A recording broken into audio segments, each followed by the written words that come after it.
A trial began in Walker County in the 2021 death of a college student in a car crash. News 12's Nick Hill spent the day inside the Walker County Courthouse where a man is standing trial on vehicular homicide charges. Nick, what can you tell us?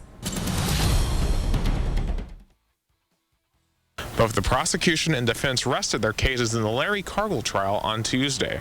Cargle is facing second-degree vehicular homicide in the 2021 death of Eden-Muina. She was only 20 years old and a college student at the time of her death. Today, in closing arguments, but the prosecuting defense said that there are two very different ways to look at this case. Cameras once again were not allowed in the courtroom.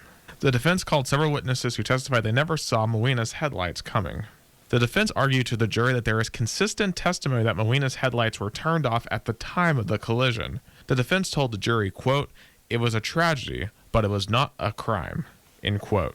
Meanwhile, the prosecution says that evidence from a security camera a mile before the scene proved Muina had her lights on. Furthermore, the prosecution suggested that several of the other witnesses were likely not paying close enough attention, leading to them not seeing Muina's lights. Muina's father testified that his daughter and him had regularly maintenance the 1978 Volkswagen Beetle, saying the car never had lighting issues.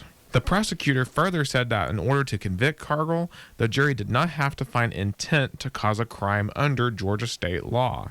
The prosecutor argued, quote, "We must hold everyone driving responsible for their actions," end quote. Larry-Cargle himself testified on the stand that he never saw the lights, that he would have stopped in the turning lane on Highway 27 if he saw Muina coming. Cargle testified, quote, "I will feel guilty about her death for the rest of my life. It doesn't mean it was my fault," end quote. Jurors got about an hour of deliberation on Tuesday afternoon. They will return Wednesday morning, where we expect that they will render their verdict in the Larry-Cargle trial. We will give you the updates tomorrow here on News 12. Reporting in Lafayette, Nick Hill, News 12.